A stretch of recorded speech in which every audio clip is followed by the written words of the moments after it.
I can see the eyes and happiness of Dr. Lianis here. Because during my time as the National President of the Philippine Nurses Association and during her time as the President also of the National Organization, baby pet niya yan. Because after attending the Geneva GNLI, she really pushed for this during our EXICO meeting and during our governor's meeting that meron dapat rin tayong PNLI. That's why ito na yung bunga niya. And really, I envy the group because dapat ako rin kasama. Pero because of time, I cannot really join since the first batch of the PNLI. As the outset, I just want to greet, but before that, dapat nandito ako first day, but due to some schedule, I just came from a arbitration hearing in Makati because of the barangay health station na kinansel namin ng contract, yung mga in-school barangay health station all over the country. So, we are now in arbitration. The company got the contract of the barangay health station all over the country. So, we were there the whole day from 9 o'clock to 6 o'clock this afternoon. So, it was a 2-day hearing. So, to our national president, Governor Merle Santana, actually we were in Iloilo the other day and we were in Davao since I delivered also the keynote speaker as the Secretary UK was not available during those days.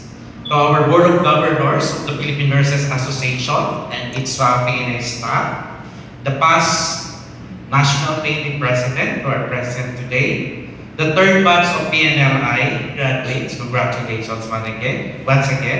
And colleagues in the nursing profession, good evening. Good evening. Good evening. So first of all, allow me to greet all of you a pleasant evening. And I would also like to convey my sincerest congratulations again to the graduates for successfully conducting the third PNA Nursing Leadership Institute. Truly, this culminating activity is a testament for this organization's lofty contribution towards nation building. And I really congratulate the PNA, most especially the leadership of our national president, and of course, those who planned for this, especially since this will be the legacy of Dr. Lianis having this in the country. And as much as strengthening the leadership capabilities of our nursing leaders, consequently strengthens the healthcare system and ensures the provision of healthcare that is more tangible and felt by the Filipinos. In this day and age, it is significant to note that the rapidly evolving health system is characterized by grueling complexities and grim challenges that continue to hamper the achievement of better health outcomes. Lack of affordable, quality healthcare traps Filipino families and prevents them from seeking or getting the care they needed. In fact, a lot of Filipinos are dying without even seeing a midwife or a nurse or a doctor. So access to health services across geographic and socioeconomic divisions continue to be inequitable. Furthermore, the fragmentation of the health system has led to a blurring of rules and accountability in the sector, where responsibility is often passed among different government agencies, which I can see now as an undersecretary. To rise above these travails, the Philippine healthcare system continues to make significant progress in achieving the universal healthcare, or the UHC. The UHC will catalyze the much-needed reform in our healthcare system that will put premium on people-centered care and anchored in the belief that health is a matter of right and not a privilege. With the UHC bill in its final stage of development and soon to be signed by the President Rodrigo Roa Duterte, we now have in our hands the golden opportunity as nurses to redesign our health system that will minimize vulnerabilities to communicable diseases, threats, and lifestyle risks. That those who will fall sick are not driven to impoverishment and will have a health system that is dependable and resilient against disasters, pandemics, and other health threats. However, the Department of Health has pushed for the realization of the universal healthcare alone. The UNC will not be a universal healthcare without the leadership role of nurses in putting forward the UNC principles and causes. If you look at the universal healthcare, the main functions of our nurses care is the SDN, or the Service Delivery Network, which that's why there will be 26,000 nurses who will be on plantilla position as an appointment next month for this universal healthcare. So, we lucky in saying that 7.4 billion pesos will be added so that our nurses in the grassroots will not be employed again. So pinabalik namin sila. And as such, from job order, they will be appointed next month. So a task of this magnitude requires renewed trust and coordinated efforts amongst key health stakeholders.